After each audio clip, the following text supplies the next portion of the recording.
আবারও ফিরে এলাম ভিসা কোচবিড়ি থেকে। আপনার ইমিগ্রেশন শেষে এয়ারপোর্ট ত্যাগ করার পূর্বে যারা হচ্ছে সিম নিতে চাচ্ছেন তারা সিম নিয়ে নিতে পারেন। এয়ারপোর্ট থেকে বাইরে হওয়ার সময় আপনারা সিমের বুক পাবেন।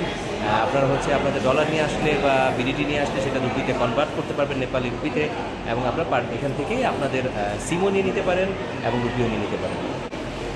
এখানে আমাদের সম্মানিত এরিয়া সিজিডি আছেন টোস্টমাস্টার ইন্টারন্যাশনালের, উনিও আছেন। আমরা আসলে একসাথে একটা গ্রুপ ট্যুর করছি, এখানে আছেন। ওখানে আপনার রঞ্জু ভাইকে দেখতে পাচ্ছেন, উনি হচ্ছেন এরিয়া ডিরেক্টর। সাথে আরেকজন আছেন আমাদের এমডি আমিনুল রহমান মাসুম, উনি হচ্ছেন এরিয়া F3 ডিরেক্টর।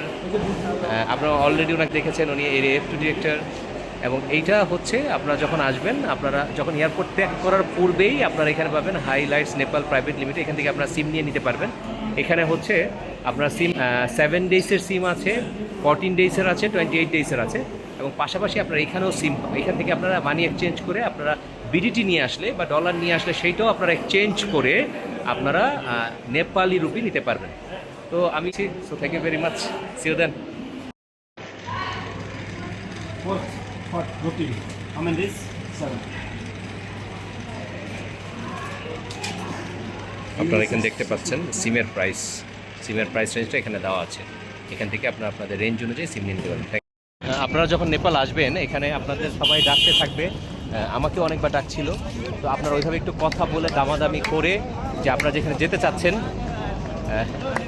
সেই অনুযায়ী সব কিছু অ্যাভেলেবেল আছে কিনা সেটা আপনারা দেখে, এবং আপনার এয়ারপোর্টটা দেখাই সেই অনুযায়ী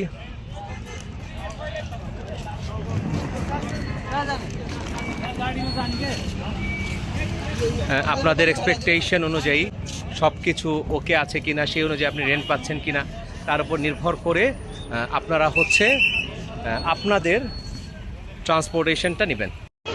আমরা এখন হচ্ছে কাঠমান্ডু ত্রিভুবন এয়ারপোর্টের বাইরে আমরা এখন আমাদের বাসে উঠতে যাচ্ছি। তো আমরা কাঠমান্ডু ত্রিভুবন এয়ারপোর্টের বাইরে আছি। তো আমরা যাচ্ছি গাড়ির দিকে, আমাদের জন্য বাস এসেছে আমাদেরকে নেওয়ার জন্য। দেখতে পাচ্ছেন ত্রিভুবন এয়ারপোর্ট কাঠমান্ডু দেখতে পাচ্ছেন। Thank you.